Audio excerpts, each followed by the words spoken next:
Mahfud MD beri tamparan keras ke Jokowi, perhatikan demokrasi yang tidak baik-baik saja. Satu tangan. Ini saya namakan neo-totalitarianism. Kalau Wu Lenin menyebutnya sebagai inverted totalitarianism. Oke. Totalitarianisme terbalik. Hitler itu penguasa publik, mengangkang segala urusan privat. Tapi yang baru ini, yang sekarang, terbalik. Urusan penguasa privat mengangkangi segala urusan publik. Nah, itu neo-totalitarianisme yang jauh lebih dasar. Dan kalau itu terjadi, there will be no more demokrasi. Indonesia udah mulai? Trennya ke situ. Maka segera harus dicegah. Kita sadar dan kita mengerti demokrasi adalah sistem yang terbaik. Tapi demokrasi kita sekarang terancam. Demokrasi kita mau disandra. Demokrasi kita sekarang mau diperkosa.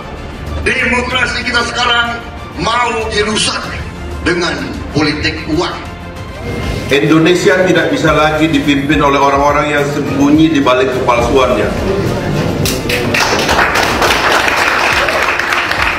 Indonesia tidak bisa lagi dipimpin oleh orang-orang yang dia bilang dia figur sederhana, tetapi dia ternyata bodoh. Demokrasi itu adalah pemerintahan akal melalui pemerintahan orang. Jadi begitu sebetulnya demokrasi kita hasilkan kalau ada pertukaran akal sehat. Itu memang inti dari demokrasi, adalah pemerintahan akal melalui pemerintahan orang. Dengan konsekuensi bahwa orang yang nggak berakal nggak boleh memimpin.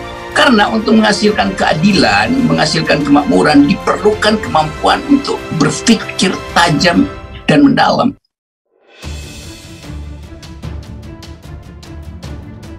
Menteri Koordinator Bidang Politik, Hukum, dan Keamanan sekaligus Ketua Dewan Pakar Kahmi Mahfud MD menilai kondisi demokrasi di Indonesia saat ini sedang tak sehat dan tak dalam kondisi yang baik.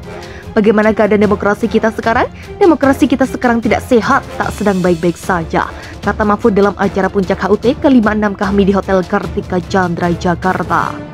Mahfud mengutip pernyataan Menteri Investasi Bahlil Lahadalia yang mengatakan bahwa untuk maju sebagai calon kepala daerah tak sekedar butuh modal pintar, tapi butuh uang yang fantastis. Bila tak punya uang, katanya maka sulit untuk terpilih. Kata Pak Bahlil tadi, coba kamu pintar tapi nggak punya uang, nggak bisa kepilih, itu kata Pak Bahlil tadi, kata Mahfud. Melihat itu Mahfud mengklaim hampir 92% calon kepala daerah yang tersebar di seluruh Indonesia dibiayai oleh Cukong untuk maju di pilkada. Imbasnya setelah terpilih, para calon kepala daerah ini akan memberi imbalan balik kepada Cukong yang membiayainya tersebut. Itu hasil simulasi saya dengan anak-anak LSM. Kalau hitung-hitungan KPK, 84% kepala daerah terpilih karena Cukong. Itu angka dari KPK, kata Mahfud. Demokrasi kita nggak sehat, demokrasi jual beli. Lanjutnya, di sisi lain Mahfud juga mengklaim tak pernah mengeluarkan uang saat menjabat sebagai menteri sebanyak 3 kali, sekaligus Ketua Mahkamah Konstitusi.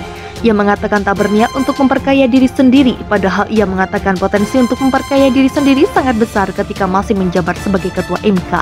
Kalau saya mau, Pak, jadi Ketua MK adili 390 kasus pilkada. Kalau saya 1 orang, 1 miliar dia gampang.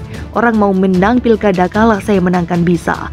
Atau orang udah menang di telepon dimintai uang, ujar Mahfud. Mahfud lantas berefleksi bahwa uang hasil tindakan haram tak akan membuat hidup manusia menjadi tenang. Terlebih lagi uang itu diperoleh dengan cara yang tak benar. Kalau kamu peroleh suatu secara tak benar, tidurnya nggak nyenyak.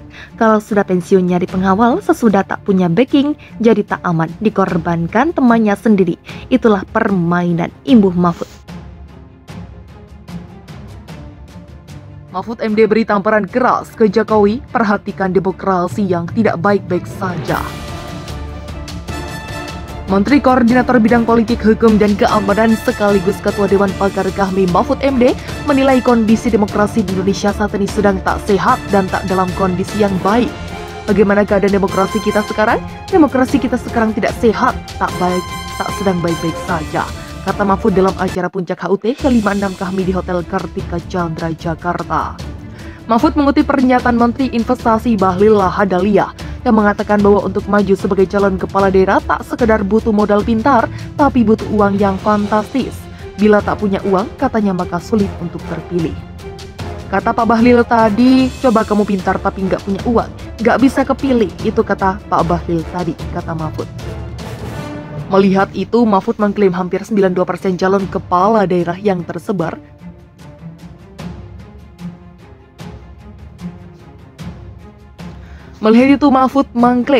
hampir 92% calon kepala daerah yang tersebar di seluruh Indonesia dibiayai oleh Cukong untuk maju di pilkada. Imbasnya setelah terpilih, para calon kepala daerah ini akan memberi imbalan balik kepada Cukong yang membiayainya tersebut. Itu hasil simulasi saya dengan anak-anak LSM. Kalau hitung-hitungan KPK, 84% kepala daerah terpilih karena Cukong. Itu angka dari KPK, kata Mahfud. Demokrasi kita nggak sehat, demokrasi jual beli. Lanjutnya.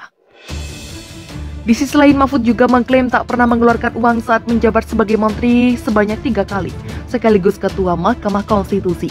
Ia mengatakan tak berniat untuk memperkaya diri sendiri, padahal ia mengatakan potensi untuk memperkaya diri sendiri sangat besar ketika masih menjabat sebagai ketua MK.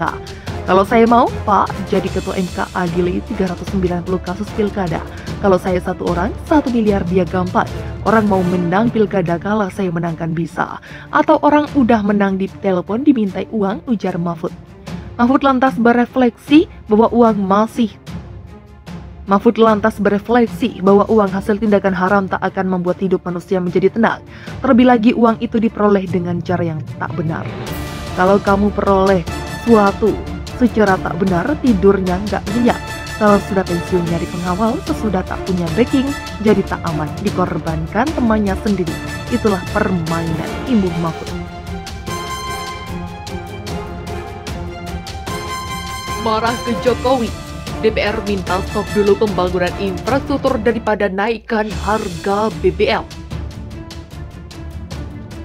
Anggota Komisi 6 DPR RI Amin Aka meminta pemerintah mempertimbangkan menyetop dulu proyek infrastruktur yang tidak mendesak. Hal tersebut agar menghemat anggaran daripada menaikkan harga bahan bakar minyak bersubsidi jenis Pertalite dan solar. Sebelumnya ramai rencana kenaikan harga BBM yang akan disampaikan Presiden Joko Widodo pekan depan. Kenaikan harga BBM diharapkan menekan beban APBN yang dikeluarkan pemerintah untuk subsidi BBM yang sudah menyentuh angka 520 triliun. Kami sudah sarankan sejak awal, tunda dulu pembangunan infrastruktur yang belum mendesak. Seperti pembangunan ibu kota negara, jangan memaksakan diri apalagi menggunakan APBN, tegas Amin. Legislator dari fraksi PKS juga menyoroti adanya proyek pembangunan kereta cepat Jakarta-Bandung yang tidak memberikan dampak positif bagi ekonomi nasional dan justru memberikan beban yang begitu berat bagi APBN. Juga jangan muncul lagi kasus seperti pembangunan kereta cepat Jakarta-Bandung yang ujung-ujungnya melanggar janji Presiden untuk tidak menggunakan APBN dan terjadi pembengkakan biaya yang sangat besar, ujarnya. Menurutnya, Presiden Jokowi harus memenuhi janjinya untuk memberikan kesejahteraan kepada masyarakat dengan tidak menaikkan harga BBM yang menjadi beban rakyat kecil. Jangan sampai akibat kebijakan pemerintah yang salah kaprah, rakyat lagi yang harus menanggung dampaknya, tandasnya.